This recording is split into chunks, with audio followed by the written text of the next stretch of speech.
Gulf മേഖലയിലെ സംഘർഷങ്ങൾ തുടരുന്നതിനിടെ കുവൈത്ത് സുരക്ഷാ സന്നാഹം കൂടുതൽ ശക്തമാക്കി. രാജ്യത്തിന്റെ പല ഭാഗങ്ങളിലും ഇന്ന് അപായ സൈറണുകൾ മുഴങ്ങി.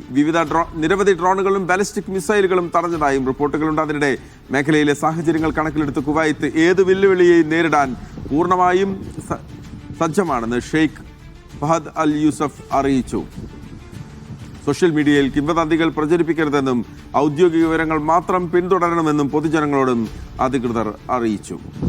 സലീം കോട്ടയിൽ ചേരുകയാണ്. സലീം, എന്താണ് കുവൈത്തിലെ വളരെ പെട്ടെന്ന് എന്താണ് അവിടുത്തെ ഒരു സാഹചര്യം?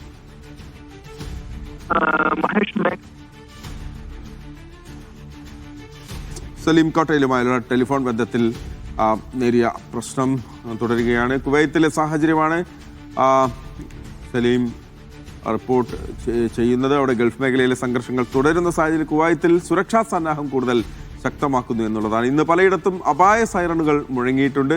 നിരവധി ഡ്രോണുകളും ബാലിസ്റ്റിക് മിസൈലുകളും തടഞ്ഞു എന്നുള്ള റിപ്പോർട്ടുകളുണ്ട്, സ്ഥിരീകരിക്കേണ്ടതുണ്ട്. അതിനാണ് മേഖലയിലെ സാഹചര്യങ്ങളെല്ലാം കണക്കിലെടുത്ത് കുവൈത്ത് ഏത് വെല്ലുവിളിയെ നേരിടാൻ സജ്ജമാണെന്ന് ആഭ്യന്തരമന്ത്രി ഷെയ്ഖ് ഫഹദ് അൽ യൂസഫ് അറിയിച്ചു എന്നുള്ളതാണ് അവിടെ നിന്നുള്ള ഏറ്റവും പ്രധാനപ്പെട്ട വാർത്ത.